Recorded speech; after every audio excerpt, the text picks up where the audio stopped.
Spider-Man No Way Home, one of my favorite superhero movies of all time. That being granted, that is kind of biased since Tobey and Andrew are in it, plus previous villains from Tobey and Andrew's films as well, which I really do love both those films, well, at least for Andrew's case, TASM 1.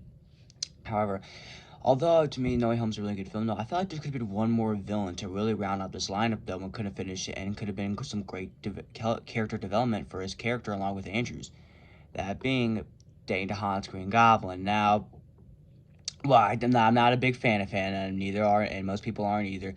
I really feel like he could have ended it. I feel like he could have properly ended up the Sinister Six lineup, and we could have got some great character development for him and Andrew, and his story could have finally been complete, considering the fact we're probably not going to see him anytime soon.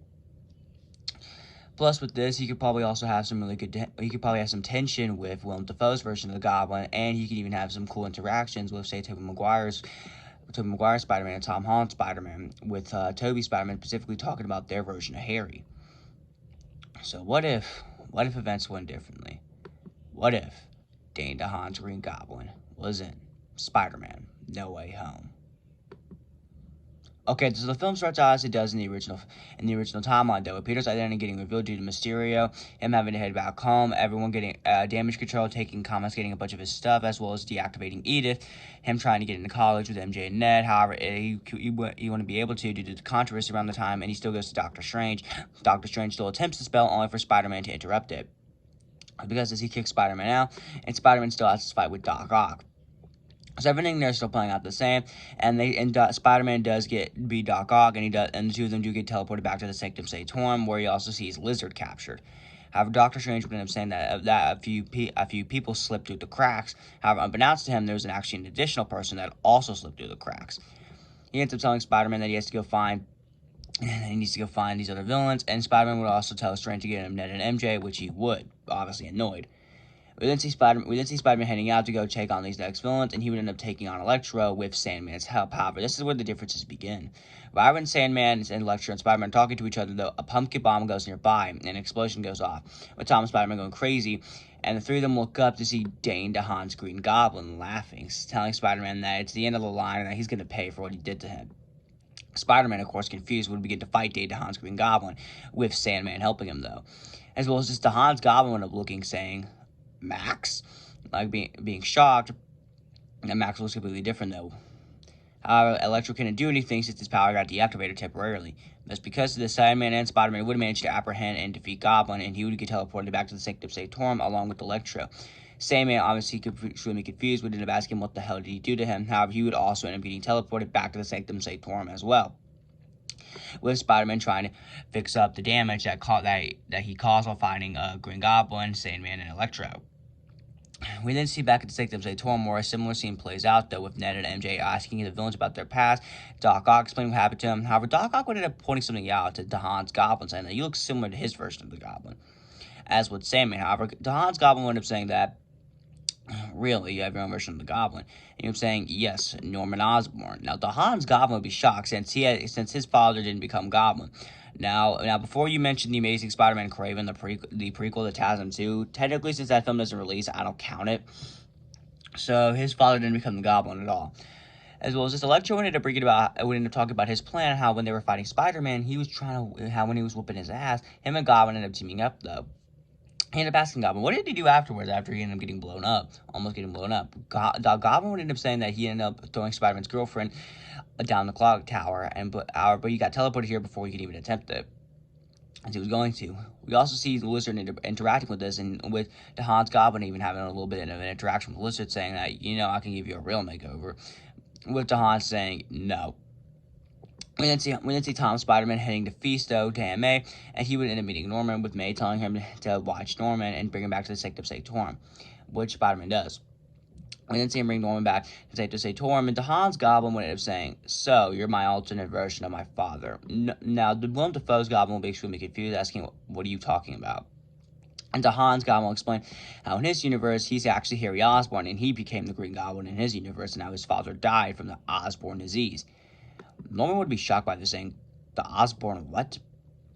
Dehann would essentially explain what the Osborn disease is, though, and this is the reason why he wanted Spider-Man's blood. And he would explain to them, saying how he thought that he needed to save him as he was slowly going to die, which is why he asked for Spider-Man's blood. However, Spider-Man would end up saying no, and he ended up finding out that his friend, Peter Parker, is Spider-Man, and that he was just going to let him die like that. And getting enraged, he tried to kill his girlfriend Gwen Stacy, but he was teleported here. Now, Tom Spider-Man would be shocked though, seeing how that version of Spider-Man didn't give his best friend, his brother pretty much, from when he's heard of Dehann's goblin about his version of Peter, his blood to help save him. So he's kind of pissed off though. As well as this, so we would see Electro also mentioning some interactions as well, saying that Spider-Man also did something similar to him with the villains. With the villains explaining how Spider-Man killed them. Now, as well as Doctor Strange would end up coming out of the portal, saying that he's going to send the villains back home with the box. However, Spider-Man would end up taking the box from him, and the two of them would begin to fight, just like the original timeline, with Spider-Man still coming out on top, and Doctor Strange getting trapped in the mirror dimension. With Tom Spider-Man reassuring him that he can cure all of them. Now, Dehann's goblin, upon hearing this, would immediately jerk up, and his head would immediately jerk up and say, "Really?" Spider-Man was saying yes, he can. He promises that he could. However, Dehann's goblin is saying, "Why should I believe you? My version of Spider-Man try to kill me." As well as just the Electro and Lizard would also end up saying the same thing as well. However, Spider-Man is saying that their technology is more advanced, where we still get the, I'm something of a scientist myself from Norman. And with Lizard even commenting, so it's either we go with you or we die. All right. Because as Spider-Man would still bring them all back to back to Happy's apartment. However, Lizard would still stay in the truck though. We get some interactions with Dehann and Defoe's Goblin, with the two of them talking, and there's obviously some tension between the two of them, as Defoe is helping work with Tom Spider-Man. We then see Tom Spider-Man get the cure on Doc Ock though, and Doc Ock is now cured. Otto Octavius is back. Now, upon seeing this though, Dehann's Goblin would end up lighting up, saying the fact that if he was able to cure Doc Ock, then he should be able to cure him. And you would also see Peter almost on the verge of curing Electro. Now, Dehann would immediately change demeanor, and he would just ask to help as well, and he would help Tom Spider-Man work on a couple of the cures, as well as the cure for himself, as well as his alternate version of his father. However, that's when Defoe's Goblin ends up coming in, and he ends up laughing, explaining to all of them that these are not curses, these are gifts, and telling Tom Spider-Man that he can't have everything he wants. However, Dehann's Goblin ended up getting his attention, saying that all he wants is to be cured. However, Norman would just laugh, saying that, "Well, would you look at that, a disappointment, just like my version of Harry." Now, this would end up shocking Dehann's Goblin. He'd be pissed off. Thus, this time, when Tom Spider-Man is trying to fight Willem Dafoe's Goblin, Dehann's actually helping him, though, since he wants to get cured. He wants to get sent home once he's cured. However, Defoe's Goblin would end up outclassing him in almost everything, since he's able to fully control the Goblin Serum and its strength, while Dehann is struggling to do it. Thus, the results will still be the same, with Aunt May still dying, just like the original timeline, and Tom now rageful. We see both Ned and MJ back at his place, and how they're talking about what they should do, and they would still open the portals to have both Andrew Garfield and Tobey Maguire's Spider-Man open through the portal, and they would explain to them the situation. Andrew would end up asking, does your Spider-Man have any other places to go when he's upset or needs to think, though? With them saying, yes, he actually does. So because this, Andrew and Tobey would end up arriving at the school, then they would talk to Tom Spider-Man, telling him that there's still time to cure the other villains, which Tom would agree. Thus, when they go inside the school, and when they're making the cures, they would end up talking, and Tom Spider-Man mentioning that he needs one more cure for the Goblin. Now, Tobey and Andrew initially be shocked, though, since they both have their own version of Harry. They would end up asking who, and he would end up saying this guy calling himself Harry Osborn, and he would end up giving a description of him, saying how his version of Spider-Man didn't give him his blood to save him. Andrew would end up sighing, and both Tobey and Tom would end up looking. So, they were saying, "So you didn't give him your blood?" Andrew would explain the situation, though, saying that if you were to give him his blood, it'd probably kill him. Plus, in his version of Oscorp, they also pretty much created the Lizard. And plus, with his version of Oscorp, they were also going to spread it, since this is Oscorp on the radar. Tobey went into understanding, saying that he knows what it's like, but still, it's still the wrong thing to do. That's not what Spider-Man does. He saves people. And he would end up reminding Andrew of this. And Andrew ended up sighing, saying that ever since then, he's regretted it ever since, though, saying that how he wishes he could have saved his best friend, and how he immediately regretted it. Tobey ended up saying that's alright, and that his version of Harry Osborn also became his own version of the Goblin. We also see Ned talking about this, but Ned jokingly saying that he won't turn into a villain version of the Goblin and try to kill Tom Spider-Man, with Tom saying, "That's good," obviously foreshadowing Hobgoblin in the next trilogy. All the cures are done. The three Spider-Man head to the Statue of Liberty, with Tom Spider-Man still live streaming to the world, telling the villains to come fight him, as he has the box. We did see all the villains in order come like the original timeline, with Electro coming in, Lizard, as well as Sandman. So because this, all the Spider-Man would begin to fight. They would manage to cure Sandman. Now they would still regroup and they would manage to cure Sandman. However, when Dehann's Goblin comes to help, he would end up seeing Andrew's Goblin. He would immediately see Andrew's Spider-Man. He would be pissed off and would begin to attack Andrew. Andrew would try to talk to him, telling her that he's here to help. He wants to cure him. However, he would say liar, and the two of them would begin to fight.